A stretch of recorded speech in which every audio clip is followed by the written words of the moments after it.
Ok, pensemos en el trabajo físico. Ya sea levantar cajas o manejar maquinaria pesada, es obvio que le cobra una factura al cuerpo, ¿no?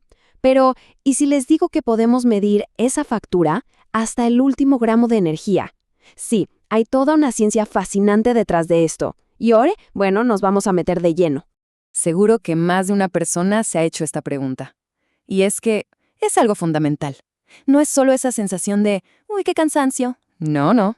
Se trata de entender de verdad la carga, el peso real que una tarea le pone a nuestro cuerpo. Y saber esto, créanme, no es un dato curioso nada más. Es la clave, la mismísima clave para diseñar trabajos más seguros, más saludables y al final del día, mucho más productivos. Bien, ¿qué vamos a ver hoy? Primero, el costo energético del trabajo. Después, cómo se mide todo esto, desde el calor hasta el oxígeno. Luego, algo súper interesante, cómo el pulso se convierte en nuestro mejor aliado.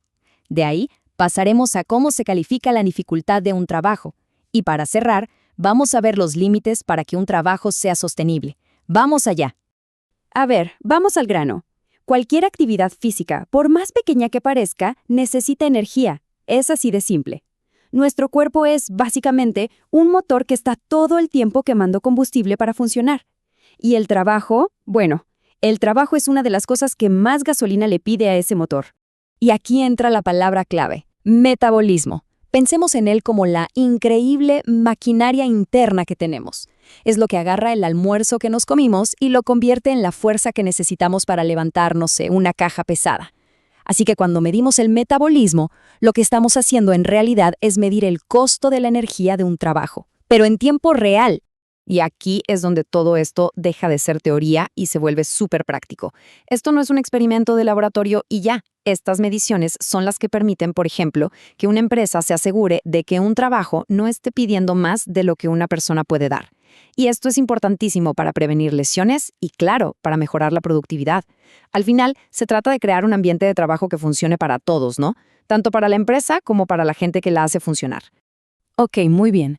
Pero, ¿cómo se mide este gasto de energía exactamente? ¿Cómo lo hacen los científicos? Bueno, resulta que los primeros métodos eran, digamos que, muy, pero muy directos. Y como ya se van a dar cuenta, también un poquito aparatosos. Imagínense una escena de película de ciencia ficción de las viejas. Para medir la energía que gasta una persona, la metían en un calorímetro, que es básicamente una habitación sellada, y allá adentro, a trabajar. Todo el esfuerzo, toda la energía se convierte en calor y el aparato lo mide. Súper preciso, sí, pero ¿se imaginan hacer eso en una fábrica o en una construcción? Imposible, ¿verdad? Totalmente impráctico. Como meter a la gente en cuartos sellados no era una opción, la ciencia tuvo que ponerse creativa. Y así nació la calorimetría indirecta. La lógica es, la verdad, brillante. En vez de medir el resultado final, o sea, el calor, ¿por qué no medir uno de los ingredientes clave para producirlo? Y ese ingrediente es el oxígeno. Este pequeño cambio de perspectiva fue lo que nos abrió la puerta para medir el esfuerzo en el mundo real, fuera del laboratorio. Miren qué interesante es ver cómo ha evolucionado todo esto. A la izquierda tenemos a un trabajador cargando en su espalda una bolsa Douglas, una herramienta súper simple pero efectiva para capturar el aire que respiraba y analizarlo después. ¿Y a la derecha? Bueno, a la derecha está la versión moderna, de laboratorio. La tecnología ha hecho que lo que antes era un aparato enorme y estorboso, ahora sea muchísimo más fácil de usar. Y aquí está la magia de por qué funciona. La relación es súper directa. A más esfuerzo físico, el cuerpo necesita quemar más combustible. Y para quemar ese combustible, ¿qué necesita? Exacto, más oxígeno. Así que si medimos con precisión cuánto oxígeno se está consumiendo, ¡pum!, podemos calcular el gasto de energía con una exactitud increíble. Pero seamos sinceros, andar midiendo el oxígeno por ahí tampoco es lo más práctico del mundo. Por suerte, tenemos un indicador mucho más sencillo, uno que casi todo el mundo lleva en la muñeca, el pulso. Y es que nuestro corazón es un chismoso, responde de inmediato a la demanda de oxígeno del cuerpo. Y aquí llegamos al primer concepto importante, el costo cardíaco absoluto. ¿Qué es eso? Sencillo. Es, básicamente, cuántos latidos extra por minuto le cuesta al corazón hacer un trabajo en comparación a estar tranquilamente en reposo. Y la fórmula es de lo más fácil. Es el promedio de pulsaciones durante el trabajo, menos las pulsaciones en reposo. Así de simple. Un cálculo súper básico, pero, ojo, increíblemente poderoso para tener una primera idea de la carga física de una tarea. Claro, no todos los corazones son iguales, ni todas las personas tienen la misma condición física. Por eso existe el costo cardíaco relativo, que va un pasito más allá. Esto pone el esfuerzo en un contexto ya personal.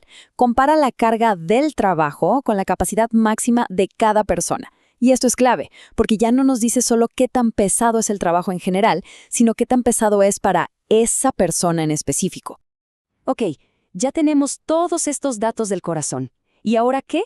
¿Cómo pasamos de números y latidos a una calificación final? ¿Algo que se entienda?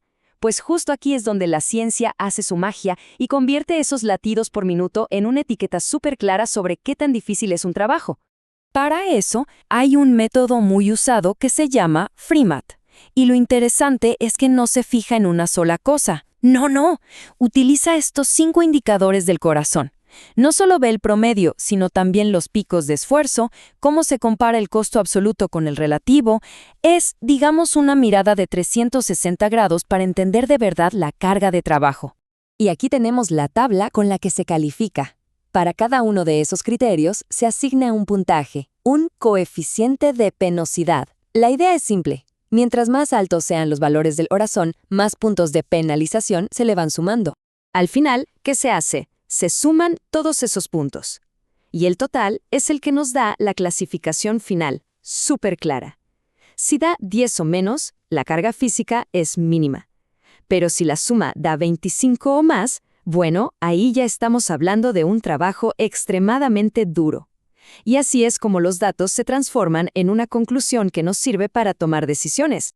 Saber qué tan pesado es un trabajo es súper importante, claro, pero la pregunta del millón es, ¿cuánto es demasiado? O sea, ¿dónde está el límite para que un trabajo se pueda hacer a largo plazo sin que afecte la salud? Y créanlo o no, la ciencia tiene una respuesta bastante clara, el 30%. Los estudios demuestran que para que un trabajo sea sostenible durante un turno completo de 8 horas, el esfuerzo no debería pasar del 30% de la capacidad máxima de una persona. Pasarse de ese límite es como manejar un coche con el motor siempre en la zona roja. Quizás aguante un rato, pero tarde o temprano algo se va a romper. Ese es el número clave para la salud y la seguridad a largo plazo. Hemos avanzado muchísimo, ¿eh? Ya sabemos cómo entender y ponerle un número al esfuerzo de nuestros músculos. Pero el trabajo de hoy en día está cambiando. Cada vez es menos fuerza bruta y más esfuerzo mental. Y ahí surge un nuevo y enorme desafío. La pregunta que queda en el aire es, ¿cómo vamos a usar toda esta ciencia para medir la carga en el motor más complejo que existe, nuestra mente?